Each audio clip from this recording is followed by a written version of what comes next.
আমি নিজেই প্রস্তুত না যে এখানে কিছু বলতে হবে। নামাজ এখান থেকে যাওয়ার সময় নামাজ পড়ার জন্য দাঁড়াইছি, আপনারা বলছেন কিছু বলার জন্য। আমি আপনাদেরকে দীর্ঘ কথা বলবো না।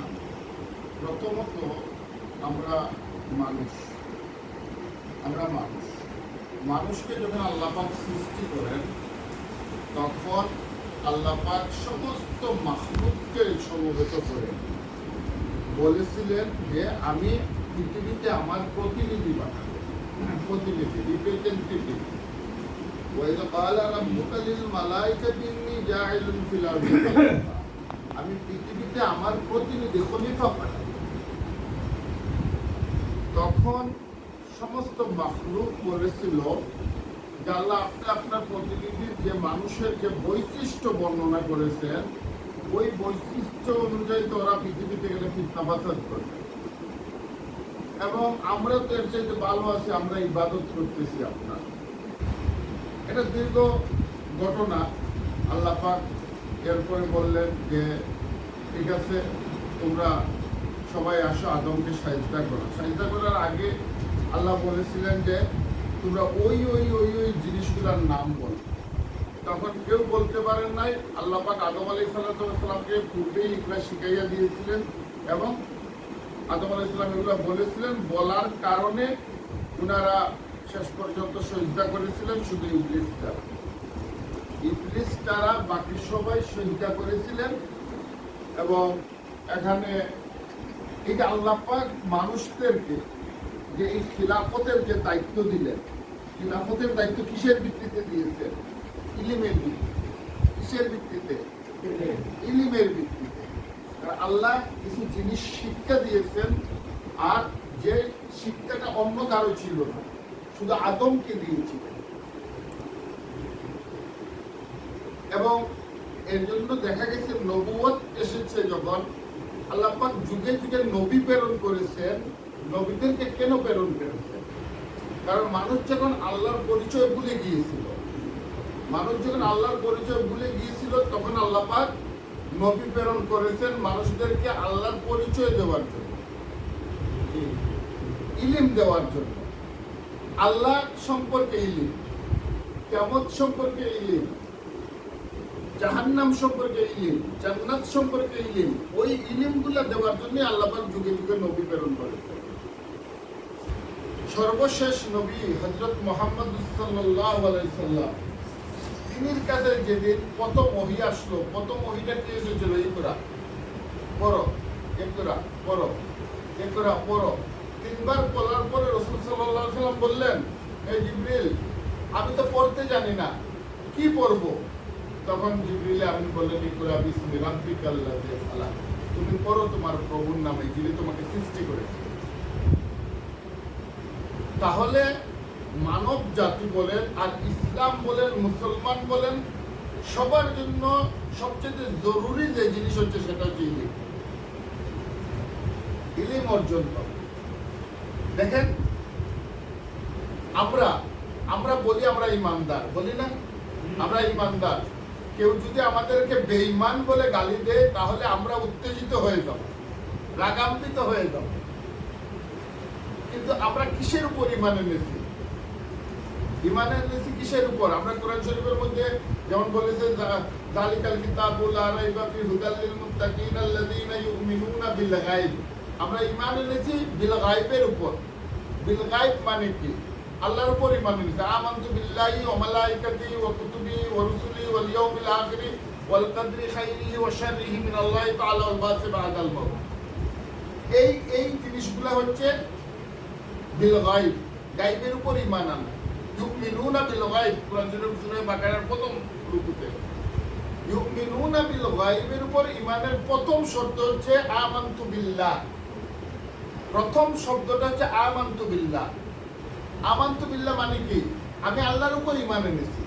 আমি কার উপর ঈমান এনেছি? আল্লাহর উপর ঈমান এনেছি। এখন মনে করেন আপনাদের গ্রামে কেউ আসছে কাউকে দামান দেখার জন্য, দামান দেখা বুঝেন তো, আইসা জিজ্ঞেস করছে, মিস্টার আব্দুর রহিম সাহেবের কে আপনি চিনেন কি? আপনি বললেন হ্যাঁ চিনি, বললেন তো তার বাপের নাম কি? আপনি বললেন আমার তো জানা নাই।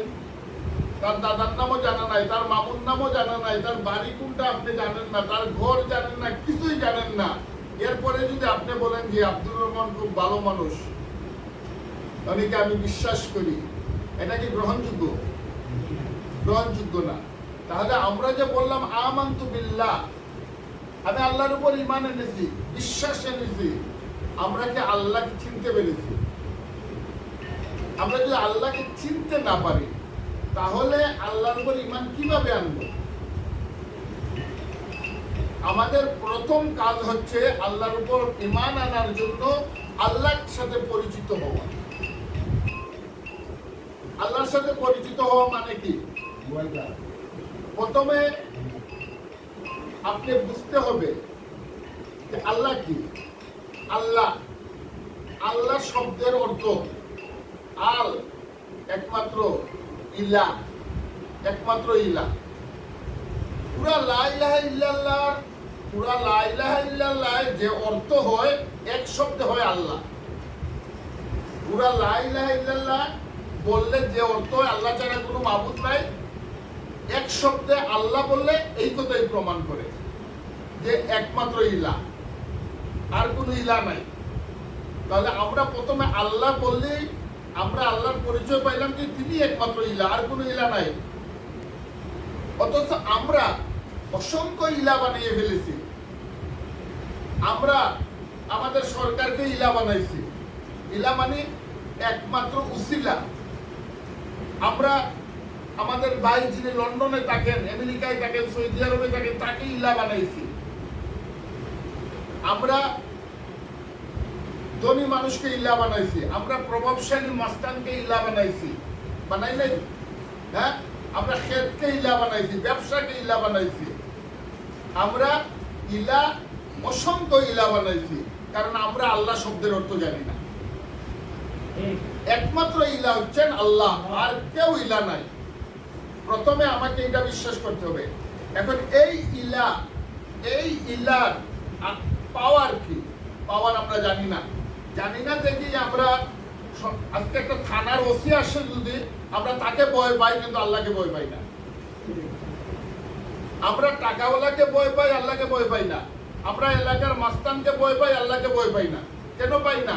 কারণ আমরা আল্লাহর পাওয়ার সম্পর্কে জানি না। তাহলে কি আমরা আমানতু বিল্লাহ, আমাদের এটা সত্য হইলো? সত্য হইলো? সত্য হইল না। আমাদের এর জন্য প্রথমে জানতে হবে পাওয়ার অফ গড, আল্লাহর পাওয়ার কি আছে। আল্লাহ প্রথমে তো বুঝলাম একমাত্র ইলা তিনি, কিন্তু এই ইলার শক্তি কি আছে সেটা আমাদের জানতে হবে। তাহলেই আমাদের ঈমান পাক্কা হবে, নতুবা আমাদের ঈমান পাক্কা হবে না। আমাদের প্রথমে কি জানতে হবে? যেমন আল্লাহর 99টা গুণ আছে, আল্লাহর 99 না আরো অসংখ্য গুণ আছে। কিতাবের মধ্যে আছে অসংখ্য গুণ, কিন্তু আমরা 99টার নাম সম্পর্কে জেনেছি, গুণবাচক নাম। ওই 99টা গুণ আপনি কমপক্ষে এগুলার অর্থই যদি না জানি তাহলে আপনি বুঝবেন কিভাবে আল্লাহর এত গুণ। আল্লাহ রহমান, আল্লাহ রাহিম, আল্লাহ রাজ্জাক, আল্লাহ সাত্তার, আল্লাহ খালিক, আল্লাহ মালিক, আল্লাহর অসংখ্য গুণ। এখন এক একটা গুণ, আল্লাহর একটা নাম হচ্ছে কুদ্দুস, আরেকটা নাম হচ্ছে রাজ্জাক। আমরা রাজ্জাক রিজেক বলতে মনে করি যে ভাত খাওয়া, না না না। আপনি যে ভালো কাপড় পরতেছেন ওইটাও রিজেকের অংশ। আপনি যে সুখে থাকতেছেন এটাও রিজেকের অংশ। আপনার ছেলে যে কথা শুনে সেটাও রিজেকের অংশ। আর এগুলা সব নিয়ন্ত্রণ করে আল্লাহর রাজ্জাক নামের তাজাল্লি, আল্লাহর রাজ্জাক নামের রহমত, বরকত। আপনি গরমি জড়াইছে, তুফান আইছে, বৈশাল এসেছে, বন্যা এসেছে, আমরা এগুলার মধ্যে গজব দেখি, গজব দেখি না? কিন্তু এটা গজব না, এটাও যে রহমত, এটা আমরা বুঝতে পারতাম আল্লাহর কুদ্দুস নামের সম্পর্কে আমাদের ধারণা থাকলে। আল্লাহর কুদ্দুস নামের ধারণা থাকলে আমরা বুঝতে পারতাম যে এই যে করুণা এসে গেল, এটাও আল্লাহর একটা রহমত। কিভাবে রহমত এটা বুঝতাম আমরা যদি আল্লাহর কুদ্দুস নামের তাজাল্লি সম্পর্কে আমাদের ধারণা থাকতো। যেমন মনে করেন, আমি একটু উদাহরণ দেই, যারা বিজ্ঞানী, যারা জ্ঞান বিজ্ঞানের খবর রাখেন তারা জানেন যে দীর্ঘদিন ধরে পলিউশনের কারণে ওই যে মোবিল জ্বলা, কলকারখানায় বিভিন্ন ধরনের কয়লা জ্বালানো, ইটের বাট্টায় কয়লা জ্বালানো, এগুলার কারণে গ্রিন হাউস এফেক্টেড হয়ে গেছে। গ্রিন হাউস মানে কি, যেটা দুনিয়ার ওয়েদারকে নিয়ন্ত্রণ করে, পানিকে, এইগুলা কি হয়েছে, ধ্বংস হয়ে যাচ্ছে, ক্ষয় হয়ে যাচ্ছে। সমুদ্রের মধ্যে পানির মাত্রা কমে গেছে, সূর্যের তাপ বৃদ্ধি পেয়ে গেছে, এরপরে এই ধরনের বিভিন্ন ধরনের সময় বরফ গলে যাচ্ছে, পানি বেড়ে যাচ্ছে, এইভাবে বিভিন্ন সমস্যা হচ্ছে। আল্লাহ পাক করুণা দিয়ে কি করলেন, 2 বছর দুনিয়ার সব কলকারখানা বন্ধ রাখলেন, পলিউশন কমে গেছে। ডাক্তারে হসপিটাল গেলে দেখা যায় বেশিরভাগ মানুষের ফুসফুসির মধ্যে ব্যাপার, ফুসফুসির মধ্যে রোগ। কেন? পলিউশনের কারণে। শ্বাসকষ্ট কেন? পলিউশনের কারণে। এগুলা অনেকটা কমে গেছে। কমে যাওয়ার কারণে আপনার শ্বাসকষ্ট অনেক মানুষের কমে যাবে পৃথিবীতে। পৃথিবী আরো কমপক্ষে 500 বছর সুখে থাকবে 2 বছরের কষ্টের কারণে।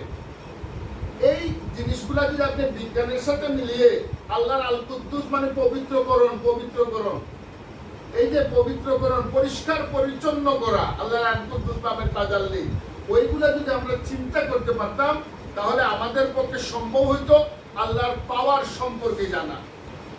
আর যখন আপনি আমি আল্লাহর পাওয়ার সম্পর্কে জানতাম, তখন যখন বলতাম আমানতু বিল্লাহ, আমি ঈমান এনেছি আল্লাহর উপর, তখন আমার নিজেরও পাওয়ার বেড়ে যায়। কিন্তু আমরা ক্ষেত চলে গেছে, আমাদের ধান নষ্ট হয়ে গেছে, আমরা হতাশ হয়ে যাচ্ছি, কিন্তু আমরা মৌলার কাছে এর জন্য কাকুতি করতেছি না। আমরা পীর সাহেবের কাছে চাচ্ছি, আমরা তাবিজ নিয়ে দৌড়তেছি, আমরা তেল পরা নিয়ে দৌড়তেছি, কিন্তু কেউ যায় নামাজে দাঁড়িয়ে আল্লাহর কাছে বলতেছি না। কারণ আল্লাহর পাওয়ার সম্পর্কে আমাদের ধারণাই নাই। আমরা মনে করছি পীর সাহেবের পাওয়ার বেশি আল্লাহ থেকে। কথাটা বুঝাইতে পারছি? হ্যাঁ না, সবচেয়ে পাওয়ার কার? আল্লাহ। আর কারো পাওয়ার নাই, পৃথিবীর কোন শক্তির পাওয়ার নাই আল্লাহর উপর। এইটাই যখন আমার বিশ্বাসে আসবে, সেটার নাম হচ্ছে আমানতু বিল্লাহ। সেটাই হচ্ছে আমানতু বিল্লাহ। আমানতু বিল্লাহ এটা না যে মুখস্থ করে বক্তব্য বললেন আর শুধু বললেন যে আমি একজন ইমানদার। আপনি চুরি করলেন, আচ্ছা একজন মানুষ বলেন তো, সে যদি আমানতু বিল্লাহর বিশ্বাসী হয়, এই চুরি করতে পারে? আল্লাহ তো হাজির এবং নাজির, আল্লাহ সবকিছু দেখতেছেন। সে কিয়ামতের বিশ্বাস হইলে কখনো সে চুরি করতে পারে, ডাকাতি করতে পারে, জিনা করতে পারে? তাহলে যে মানুষ চুরি করলো সে কি ইমানদার হইল? যে মানুষ ঘুষ খাইলো সে কি ইমানদার হইল? যে মানুষ মিথ্যা মামলা করলো সে কি ইমানদার হইল?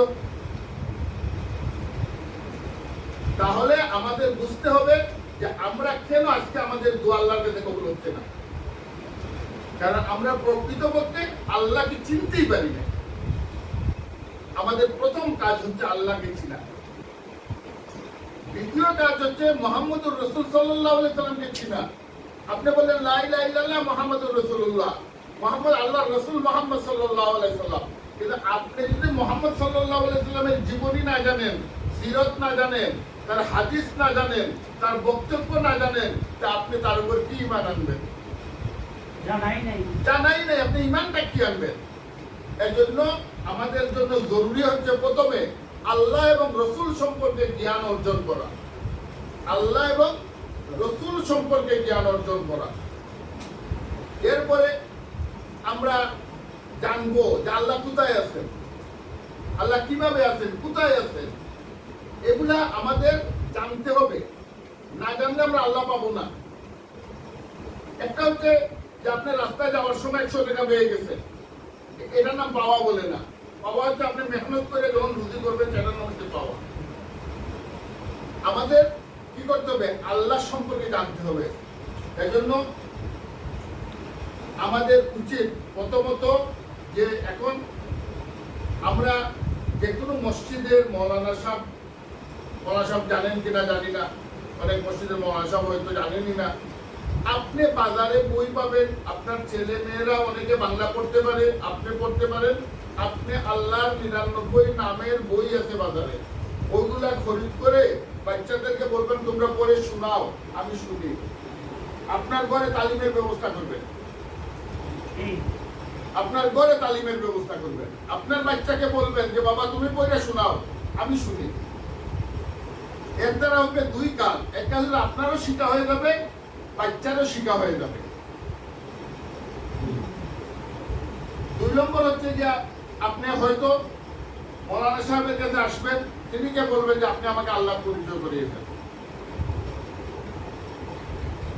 এরপরে আমাদের যেটা জরুরি কাজ হচ্ছে যে আমাদের বোঝা দরকার। আপনি চাইলে এটা পারবেন না, কারণ আমরা তো নফসের গোলাম। আমরা কে গোলাম? নফসের গোলাম। এখন নফস কি? নফস কি? নফস বলা হচ্ছে এটা হচ্ছে শয়তানের আড্ডাখানা। নফস হচ্ছে শয়তানের আড্ডাখানা। দেখেন এই একটা বৃত্ত, এই বৃত্তর এখানে রুহ, এরপরে কলব, এরপরে হচ্ছে নফস। ওই নফসের দরজা খোলা, ওপেন। এটা হচ্ছে শয়তানের আড্ডাখানা। দুনিয়ার যত শয়তানি আছে সব নফসের মাধ্যমে করানো হয়। এখন নফসের আপনি নফসে আম্মারা, যেটা নফসে আম্মারা মানে সে ওপেন শয়তান, সে আপনাকে সব সময় শয়তানির দিকে ডাকতেছে। আসো, নানা ধরনের প্রলোভন দেখাইতেছে। সে ওই বন্যার আবর্জনার পানির মতো হুম কইসা আইরা একটা ঢুকে যায়, কলবের ঘরে ঢুকে যায়। সে কলবের ঘরে, আর সে যখন কলবের ঘরে ঢুকে যায় তখন আপনার আমার কি হয়? ইমানও যায়, আমলও যায়। এজন্য আমাদেরকে প্রথমে নফসকে দমন করতে হবে। নফস হইল এই দেখেন নাভির নিচ থেকে এইদিকে আধা হাত যদি আপনি মাপেন কতটুকুর ভিতরে নফস। কথাটা বুঝাইতে পারছি? আপনি পেটের জন্য, আর নাইলে নারীর জন্য, যৌনতার জন্য। হয় পেটের জন্য নতুবা যৌনতার জন্য সারা দুনিয়ার মানুষ দৌড়তেছে। কথাটা বুঝাইতে পারছি? আর নফস হইল এই দুই জিনিসই। আপনি এই দুই জিনিসকে নিয়ন্ত্রণ করতে পারেন, মনে করেন আপনার নফস নিয়ন্ত্রিত হয়ে গেছে। আপনি যখন এটা সাধনা করতে হবে, এটা বললেই হবে না, এটা আপনি বললেও পারবেন না। এটাকে সাধনার মাধ্যমে আপনি আপনার নফসকে দমন করতে হবে। যখন আপনি সাধনা করবেন তখন নফসের যে দরজা হবে সেটা হবে নফসে লাওয়ামা। নফসে লাওয়ামা, নফসে আম্মারা হচ্ছে আমভাবে শয়তানির মধ্যে লিপ্ত। যখন সেই নফসকে আপনি ভালোর দিকে নিয়ে যাবেন, নিয়ে যাওয়ার চেষ্টা করবেন, সেটার নাম হচ্ছে নফসে লাওয়ামা। আর যখন আপনার এই নফস পূর্ণাঙ্গ ভালোর দিকে চলে যাবে, অর্থাৎ আপনার কলবের ঘর পূর্ণাঙ্গ আলোকিত হয়ে যাবে নূর দ্বারা, তখন এটা হচ্ছে নফসে মুতমাইন্না। এখন আপনি কিভাবে আপনার কলবের ঘরকে আলোকিত করবেন? কারণ কলবের ঘরের পরেই হচ্ছে আপনার রুহের ঘর। রুহের ঘর, রুহ হচ্ছে নূর দ্বারা পরিবেষ্টিত। কারণ এই রুহ আল্লাহ পাক তিন জিনিস নূর দ্বারা বানাইছেন। আল্লাহ পাক তিন জিনিস নূর দ্বারা তৈরি করেছেন। প্রথম যে আমল যেটা করেছিলেন এটা হচ্ছে তিনটা জিনিস। আল্লাহ কোন বলছেন, কোন বলার সাথে সাথে একটা আলো বাড়িয়ে এসেছে। সেই আলো থেকে আল্লাহ তিনটা জিনিস তৈরি করেছেন। একটা হচ্ছে রূহ, একটা হচ্ছে ফেরেশতা, আর একটা হচ্ছে নূরে মুহাম্মদ সাল্লাল্লাহু আলাইহি ওয়াসাল্লাম।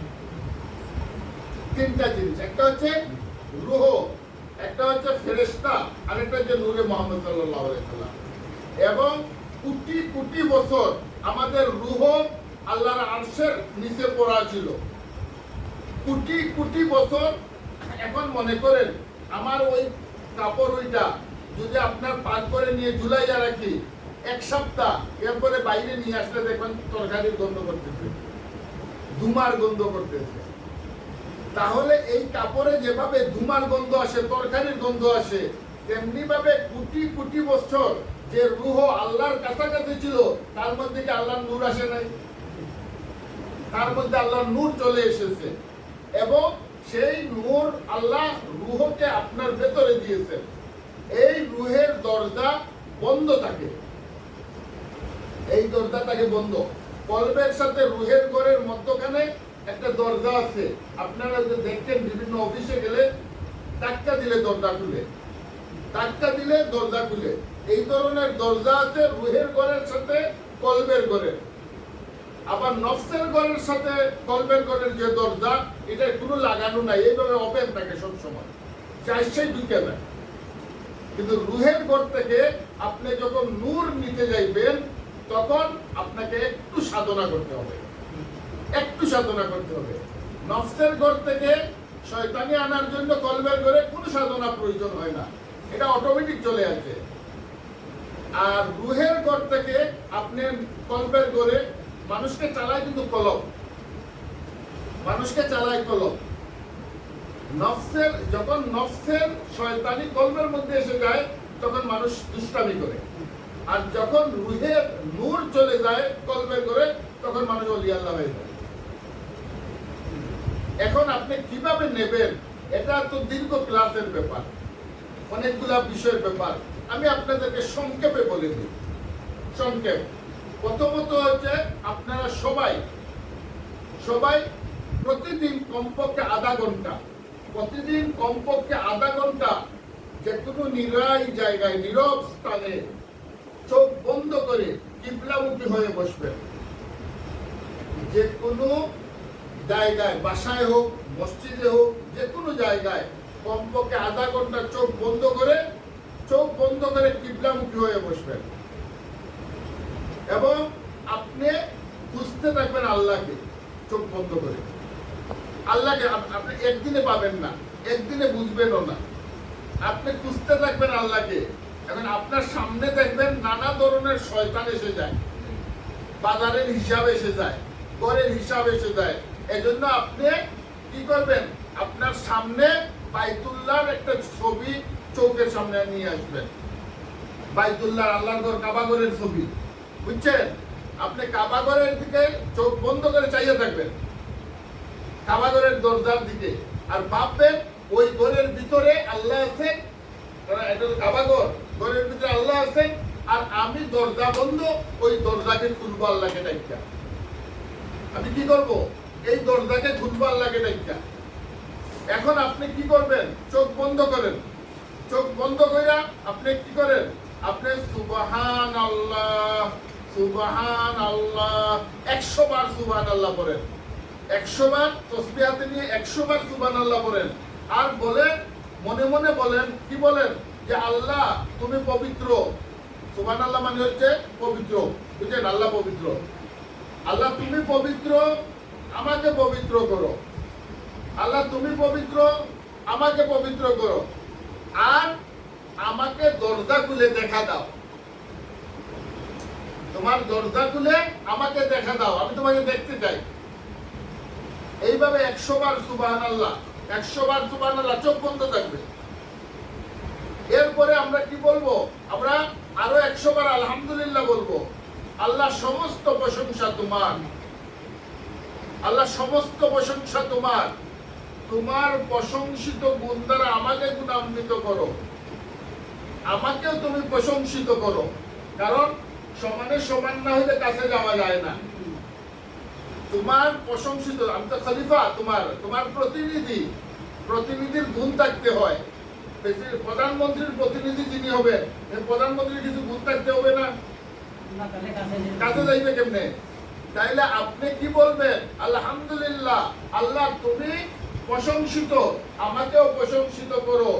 আর তুমি দয়া করে দরজা খুলে আমাকে তোমার কাছে জায়গা দাও।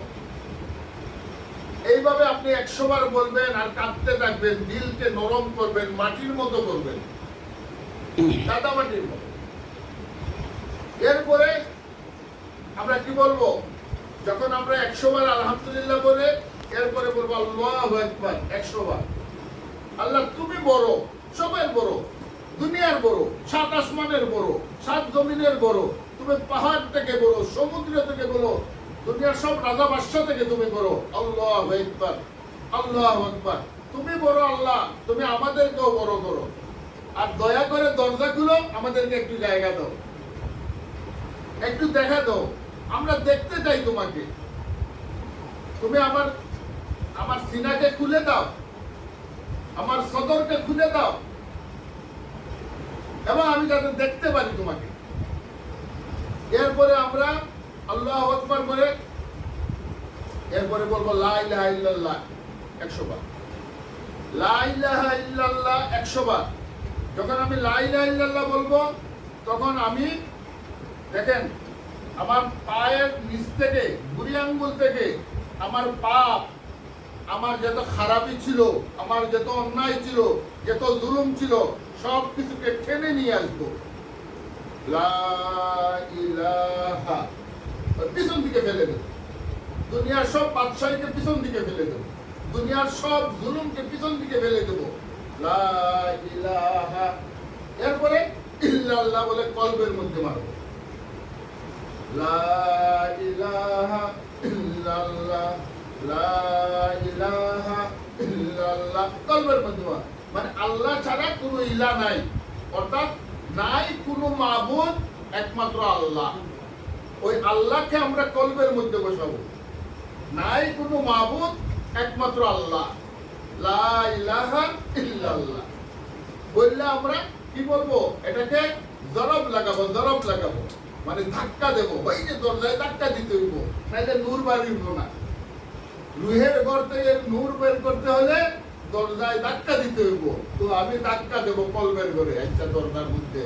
লা ইলাহা ইল্লাল্লাহ, আমরা আল্লাহু আকবার বলেই তো ধাক্কা দেই না? হ্যাঁ, নৌকা টোকা উঠাইতে সময়, গাছ উঠাইতে সময় বলে আল্লাহু আকবার। তো আপনিও এটা বলবেন লা ইলাহা ইল্লাল্লাহ, ধাক্কা দেবেন। ওই আপনার কলবের দরজা খুলবে, রুহের ঘরের দরজা খুলবে। তখন এখানে নূর আসবে, নূর বেরিয়ে আসবে। এরপরে আমরা লা ইলাহা ইল্লাল্লাহ 100 বার বলবো। এরপরে বলবো কি? আস্তাগফিরুল্লাহ।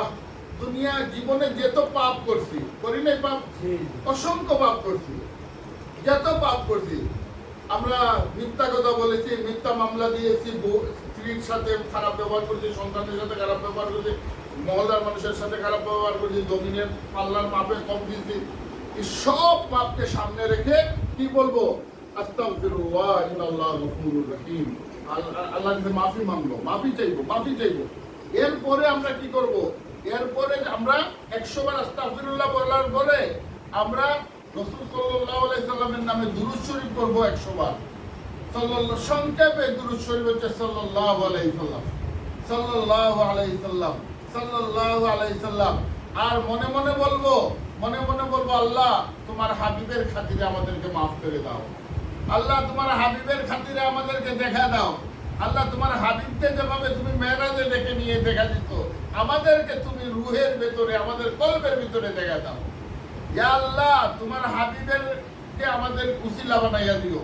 ইয়া আল্লাহ কিয়ামতের মাঠে তোমার হাবিবের শাফাআত আমরা বাইকে নসিব করিও। এইভাবে মনে মনে বলবো, আর জুড়ে জুড়ে বলবো, দুরূদ শরীফ পড়বো সাল্লাল্লাহু আলাইহি সাল্লাম, সাল্লাল্লাহু আলাইহি সাল্লাম। এইভাবে যখন আমি প্রতিদিন আধা ঘন্টা আমি আমল করব, দেখবেন আপনি 1 বছরের ভেতরে আপনার কলবের ভেতরে, আপনার রুহের ভেতরে, আপনার নফসের ভেতরে এক ধরনের আন্দোলন শুরু হয়ে গেছে।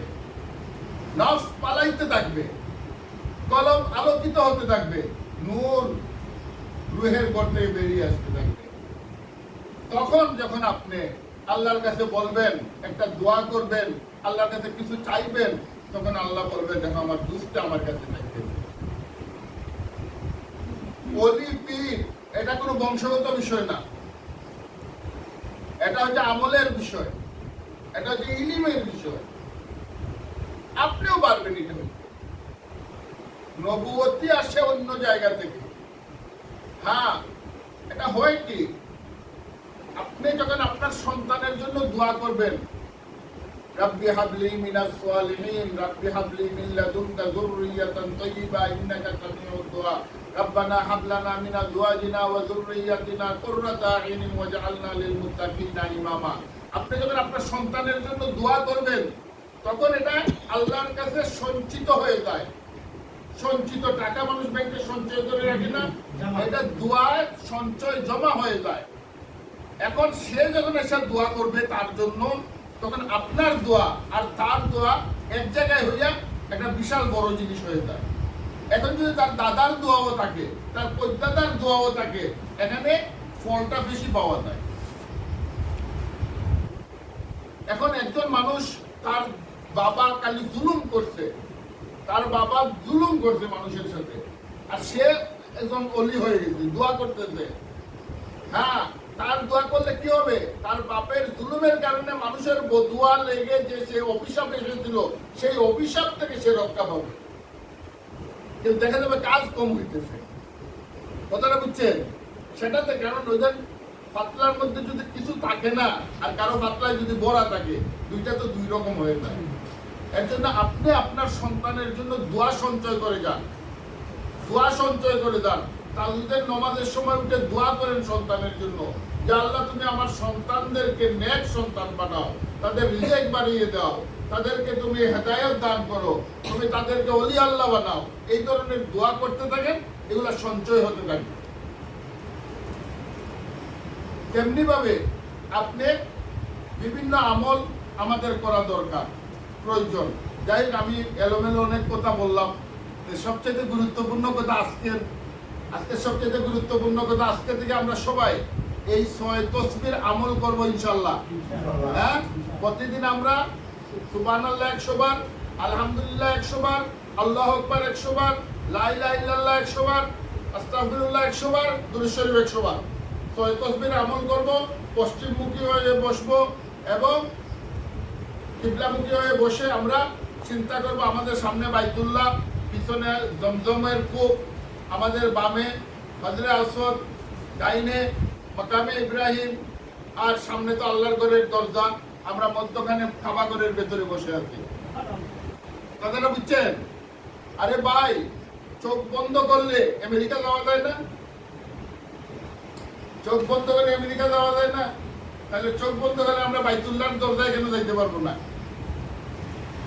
হ্যাঁ, আপনি চেষ্টা করেন, প্রতিদিন চেষ্টা করেন যে আমি বাইতুল্লাহর ভেতরে বসে ইবাদত করব, বাইতুল্লাহর ভেতরে বসে জিকির করব, বাইতুল্লাহর ভেতরে বসে আমি আল্লাহর কাছে ক্রন্দনরত হব। আপনি বসেন এবং আপনি বলতে থাকেন। আমরা ইমানের 3টা পর্যায়ে আমরা খেয়াল রাখবো। একটা হচ্ছে আমরা যখন ইবাদত করব, ইবাদত কার জন্য করব? আল্লাহর জন্য। লা মা'বুদা ইল্লাল্লাহ, আল্লাহ ছাড়া কারো ইবাদত করি না আমরা। লা মা'বুদা ইল্লাল্লাহ, আল্লাহ ছাড়া কারো ইবাদত করি না। আমাদের উদ্দেশ্য কি? আল্লাহ। লা মাকসুদা ইল্লাল্লাহ, আল্লাহ ছাড়া আমাদের কোনো উদ্দেশ্য নাই। আমরা যে কোনো ইবাদত করলে কার জন্য করব? আল্লাহর জন্য। আমাদের উদ্দেশ্য হচ্ছে আল্লাহ। লা মাকসুদা ইল্লাল্লাহ। এরপরে আমরা কি করব?